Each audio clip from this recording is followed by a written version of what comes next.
옛적에 선지자들을 통하여 여러 부분과 여러 모양으로 우리 조상들에게 말씀하신 하나님이 이 모든 날 마지막에는 아들을 통하여 우리에게 말씀하셨으니 이 아들을 만유의 상속자로 세우시고 또 그로 말미암아 모든 세계를 지으셨느니라.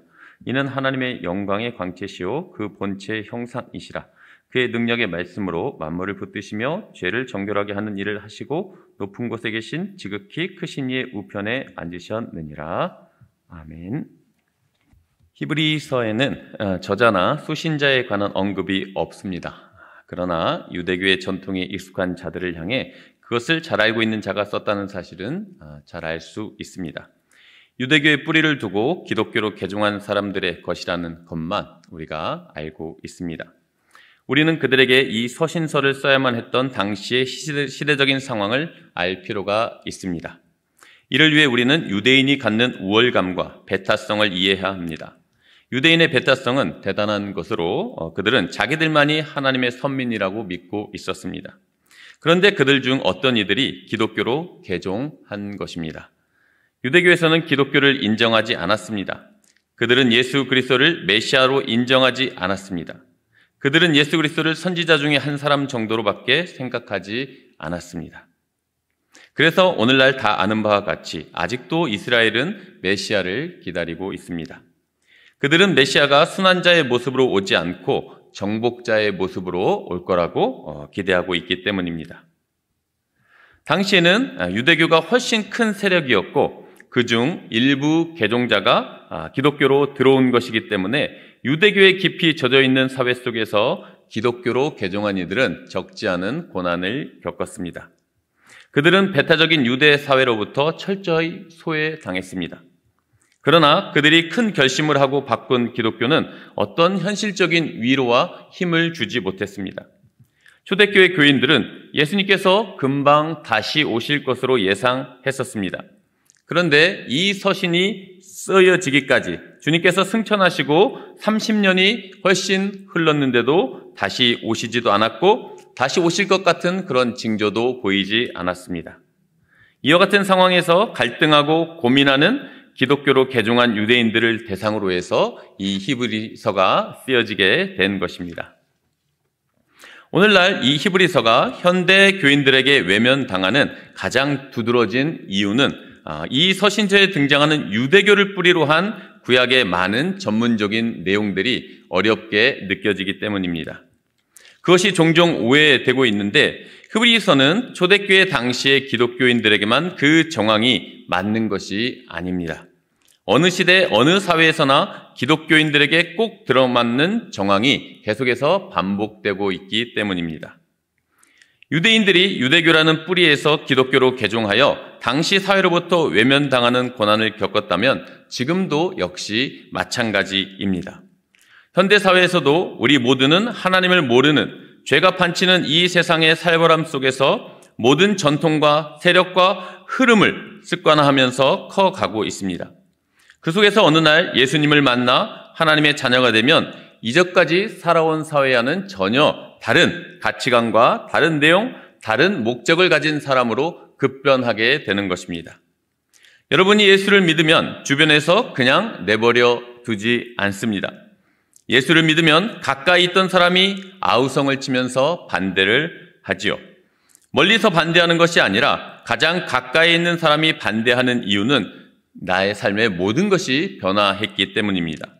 그때 여러분이 이것이야말로 참 진리요, 참 소망이라고 깨달아 믿은 예수 그리스도가 여러분의 현실 속에서 어느 만큼의 힘이 되느냐 하는 데 대하여 갈등과 어려움을 겪게 되는 것입니다. 히브리서는 이렇게 초대교회의 어떤 특정 집단에게만 주어진 말씀이 아니고 오늘 우리에게도 너무나 필요한 하나님의 말씀으로 그렇게 우리 앞에 다가오는 것입니다. 그 당시 사회적인 소외와 고난 속에서 예수를 믿은 것이 과연 잘한 일일까? 도대체 그것이 어떤 위로가 되는가? 전전긍긍할 수밖에 없었던 이 사람들이나 오늘날 현대사회를 살면서 예수를 믿으면서 여전히 힘을 쓰지 못하고 세상을 살 때 세상의 방법으로 그렇게 살아가는 우리들에게 이 상황들이 정말로 흡사하게 다가오는 것입니다.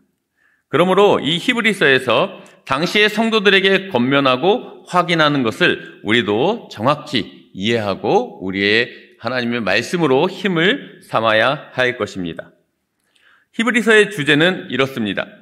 본문 말씀같이 예수 그리스도는 구약에 나타난 모든 것의 초점이요 그 그림자와 예표의 실체요 주인공이라는 것입니다. 예수를 소유한 것이 구약의 모든 전통, 모든 역사, 모든 예식, 모든 법을 소유한 것보다 훨씬 더 크다는 것입니다. 기독교가 유대교에 비해서 지극히 탁월한 것은 기독교의 중심이 그리스도이시기 때문입니다. 그리스도는 구약에 나타난 어떤 선지자, 천사, 모세나 여호수아 혹은 유대교의 어떤 의식보다도 우월하며 온전하시다는 것이 히브리서의 첫 번째 강조입니다. 이것은 오늘날 우리에게도 마찬가지입니다. 예수 그리스도를 주로 모시고 그의 인도하심과 보호 속에 있다는 것은 여러분이 이 세상의 지위나 능력이나 건강이나 그 어떤 것을 소유한 것과도 비교할 수 없이 온전하고 충분하다라고 하는 것을 우리가 알고 있습니다. 이것이 히브리서를 쓴 가장 큰 목적입니다. 또한 이런 차원에서 보자면 그 그림자와 모형밖에 가지지 못했던 유대교에 비해서 기독교 신자들은 그 예표와 그림자가 아니라 그 실체를 소유한 자로서 더 나은 것, 더 부유한 것, 더 확실한 것을 갖고 있는 것입니다. 이것이 지금 신약시대의 모든 기독교 성도들이 갖는 특권입니다. 히브리서에서는 유대교의 성도들, 구약의 성도들과 비교할 때 더 나은 것, 더 나은 제사장, 더 나은 제물, 더 나은 것들로 지금의 우리 지위와 특권을 확인시키는데 그 초점을 두고 있습니다. 여러분은 예수님께서 세례 요한을 여인이 난 자 중에 가장 크다고 평가하셨던 것을 기억하실 것입니다. 구약의 많은 선지자들과 하나님의 일꾼들은 모두 하나님의 어떤 구원에 관하여, 하나님의 다스림심에 관하여, 성품에 관하여, 계획에 관하여 예언한 자들입니다. 그런데 그 모든 것의 실체는 다 예수 그리스도 안에 있습니다. 그 예수 그리스도를 본 자와 보지 못한 자는 차원이 다릅니다. 그래서 여인이 난 자 중에 가장 크다는 세례 요한도 천국에서는 가장 작은 자라는 자라고 성경은 말하고 있는 것입니다. 천국에 들어가는 백성들 중에는 그 대상도 많고 시간도 긴 신약의 성도들이 대다수를 차지할 것인데 그들은 다 예수 그리스도의 순환과 부활과 승천과 그 인도하심을 보고 갈 것이기 때문입니다. 세례 요한은 그의 태어나심과 존재는 보았지만 예수 그리스도의 순환도 부활도 승천도 보지 못했습니다. 그것을 본 것만으로도 대단한데 우리는 본 정도가 아니라 만지고 대화하고 그 속으로 인도함을 받는 자로 서 있는 것입니다. 이것이 바로 구약 성도와 신약 성도의 차이입니다. 믿음의 본질과 내용의 차이는 없으나 그것을 알고 확신하는 문제에 있어서 우리가 얼마나 엄청난 특혜를 잊고 있는지 성경은 우리에게 가르치고 있습니다. 그래서 예수 그리스도의 우월성, 그 탁월하심, 그 신앙의 모든 중요한 부분에서의 계시와 약속과 중보자 되심과 보호자 되심에 있어서 우리 성도들에게 있어서 예수 그리스도 이 한 분이 얼마나 충분한가 하는 것이 이 히브리서를 쓸 당시에도 오늘 우리에게도 역시 필요한 것입니다. 예수 그리스도 안에 신성과 인성의 모든 충만한 것이 담겨 있습니다. 그 안에서 우리도 충만해지는 것입니다. 그러나 이 말뜻에 얼른 수긍이 가지 않는 것은 예수를 믿고도 불만스럽고 결핍을 느끼는 그런 부분들이 많기 때문입니다. 좀 더 건강했으면, 좀 더 능력 있고, 좀 더 좋은 조건과 환경과 지위를 가졌으면 하고 바랄 수도 있으나 그것은 우리의 욕심입니다. 왜냐하면 이 말씀은 신령한 문제에 관한 것이기 때문입니다. 성경은 여러분의 신령한 문제에 대한 문제 이외의 것에는 사실 1차적인 관심이 있지는 않기 때문입니다. 이 세상에서 여러분이 어떤 지위를 갖느냐 아니면 어떤 결핍된 부분이 있느냐는 모두 여러분의 신령한 유익을 위한 하나님의 배려일 뿐입니다. 여러분에게 어떤 지위와 권세와 재능이 있다면 그것은 하나님의 배려입니다. 여러분의 거룩과 신령한 문제를 위해서입니다. 여러분에게 세상적인 어떤 결핍과 부족함이 있다면 그것 역시 여러분에게 하나님을 찾게 되는 그러한 기회가 되는 것입니다. 신령한 문제의 충만에 대해서 여러분 누구에 비해서 뛰어날 수도 모자랄 수도 없이 공평하게 다 예수 그리스도 안에서 충만하도록 부름받고 있습니다. 여러분의 세상적 욕심과 자존심 차원에서 고통과 고난의 차원에서 부르짖는 것들을 이것과 혼동해서는 안 되겠습니다. 하나님의 자녀들은 예수 그리스도 안에 있고 예수 그리스도 안에 있는 자에게는 조금도 부족할 것이 없도록 하나님은 그 모든 지혜와 능력과 사랑과 신실함으로 그의 성도인 자녀인 우리들에게 간섭하고 계십니다. 다윗은 여호와는 나의 목자시니 내게 부족함이 없으리로다라는 고백을 하게 됐는데 이것은 다윗뿐만 아니라 오늘 저와 여러분도 우리 모두의 고백이 되어야 할 줄 믿습니다. 하나님의 우리의 선한 목자가 되시고 언제든지 우리 편이 되어주시기 때문에 우리는 그분 안에서 부족할 것이 없다라고 그렇게 찬송하며 고백할 수 있게 되는 것입니다. 이것이 정말로 우리에게 주신 참으로 큰 은혜입니다. 로마서 8장 32절 말씀에 이렇게 나와 있습니다. 로마서 8장 32절 자기 아들을 아끼지 아니하시고 우리 모든 사람을 위하여 내어주신 이가 어찌 그 아들과 함께 모든 것을 우리에게 은사로 주지 아니하시겠느냐. 그렇습니다. 아들을 내어주신 이가 우리에게 무엇을 더 아끼겠는가? 무엇을 더 우리에게 주지 않을 것이 있겠는가라고 그렇게 말씀을 하고 있습니다. 그 아들을 아끼지 않았는데 그 무엇인들 아끼시겠나라는 것입니다. 그렇다면 우리 신앙생활 속에서 현실적으로 오는 그런 시험들이 무엇인지 한번 생각해 볼 때 하나님이 정말 나를 사랑하시는가? 하나님이 정말 나에게 필요한 모든 것을 주셨는가? 이런 생각들을 할 때가 있을 것입니다. 그러나 그 아들 독생자 예수 그리스도를 우리에게 주셨는데 우리에게 무엇을 하나님이 더 아끼시겠는가라고 하신 이 말씀을 우리가 기억해야 하겠습니다. 아낄 것이 없이 그 아들과 함께 모든 것을 우리에게 은사로 허락해 주시기를 원하신다는 것입니다. 그러므로 그 아들을 우리에게 주셨다는 것이 무슨 의미인지 아는 것이 무엇보다 중요하겠습니다. 우리 신앙에 있어서 우리가 이미 확보했고 받았음에도 불구하고 누리지 못하고 있는 이 문제에 대해서 히브리서가 우리에게 모든 것을 자세하게 설명해 줄 것입니다. 하나님이 우리를 향하여 어떤 사랑과 능력과 신실하심과 긍휼과 자비와 모든 것을 동원하여 우리의 편이 되어주시는지 말씀해 주십니다. 우리가 닥친 모든 환경과 조건 속에서 넉넉하게 이기실 수 있도록 임마누엘로 함께 해 주십니다.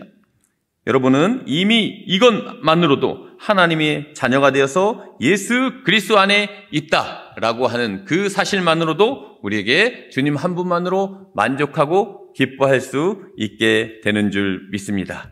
오늘 히브리서 말씀을 통해서 구약의 모든 선지자들을 통해서 여러 부분과 여러 모양으로 말씀하셨던 하나님께서 이 모든 날 마지막에는 아들을 통하여 우리에게 말씀하셨다라고 그렇게 나와 있습니다. 구약의 모든 선지자들은 어떤 일정의 그런 역할과 부분을 담당했습니다. 그리고 이 모든 것들이 합하여서 결국은 이 계시와 구원의 완성인 예수 그리스도를 향하고 있다라고 하는 것입니다. 결국 이 모든 날 마지막에 이 계시와 이 모든 구원의 역사가 아들을 통하여 예수 그리스도를 통하여 마침내 완성되었다라고 그렇게 말씀해 주고 계시는 것입니다. 그래서 우리가 모든 환난과 모든 어려움, 역경을 겪게 됨에도 불구하고 그 가운데서 우리가 가장 힘써야 할 것은 믿음의 주요 온전케 하시는 예수 그리스도를 바라보는 것이다 라고 그렇게 말씀하시는 것입니다. 어떤 시험도 우리에게 어려움을 줄 수 있고 어떤 환난도 우리에게 큰 위기를 가져다 줄 수 있지만 우리를 궁극적으로 하나님에게서 멀어지게 하는 것은 예수 그리스도가 어떤 분이신지, 예수 그리스도가 나를 위하여 어떤 일을 해주셨는지를 우리가 거기에서 놓치게 될 때 우리는 신앙에서 멀어지는 그런 일을 당하게 된다라고 하는 것입니다. 그래서 히브리서는 시작부터 하나님의 말씀, 선지자들을 통해서 계속해서 해오셨던 여러 부분들과 말씀을 해오셨던 하나님께서 드디어 아들 예수 그리스도를 우리에게 주심을 통하여 이 모든 계시와 구원을 완성시켰으니 우리는 오직 예수 그리스도 한 분만으로 만족할 것이고 기뻐할 것이고 또 그분 안에서 풍성한 복을 누리는 하나님의 자녀가 되었다라고 하는 사실입니다. 사랑하는 성도 여러분, 여러 가지 시험과 환난이 오늘날에도 우리에게 동일하게 있는 줄 압니다. 정말 이 모든 어려움과 역경 속에서 히브리서를 통해서 히브리 이 편지를 받는 사람들에게 큰 위로가 되었듯이 오늘 하나님의 말씀을 통해서 오늘 예수 그리스도를 통해서 다시 한번 우리가 살아갈 힘과 이겨낼 능력을 부여받게 되는 저와 우리 성도님들 다 되시길 주님의 이름으로 축복합니다. 아멘. 기도하겠습니다.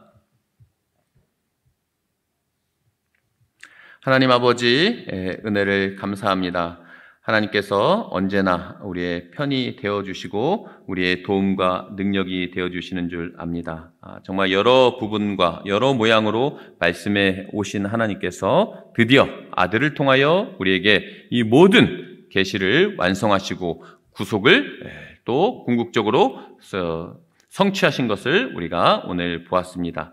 주님, 정말 이 세상과 환난과 시험 속에서 우리가 넘어지는 자가 아니라 믿음의 주요 온전케 하신 예수 그리스도를 바라보면서 다시 한번 일어나게 하시고 소망을 얻게 하시고 아들을 내어주시니가 그 아들과 함께 우리에게 모든 것을 내어주시지 않겠느냐 라고 하신 하나님 아버지의 이 말씀 속에서 그 아들을 통하여 주시는 부유함과 풍성함에 이르는 우리 모두가 되게 하여 주시옵소서. 하나님, 그 어떤 시험과 환난도 우리를 결코 넘어뜨릴 수 없고 우리가 그 안에서 하나님을 더욱 바라보게 되는 것이고 의지하게 되는 것이고 우리의 믿음이 완성되어 가는 것을 우리가 확신하게 하여 주시옵소서. 담대한 믿음을 가지고 이 모든 어려움과 또 위기를 극복하고 돌파하고 승리하는 우리 사랑하는 우리 화성교회 성도님들 다 되게 하여 주시옵소서. 감사드리며 예수 그리스도 이름으로 기도드립니다. 아멘.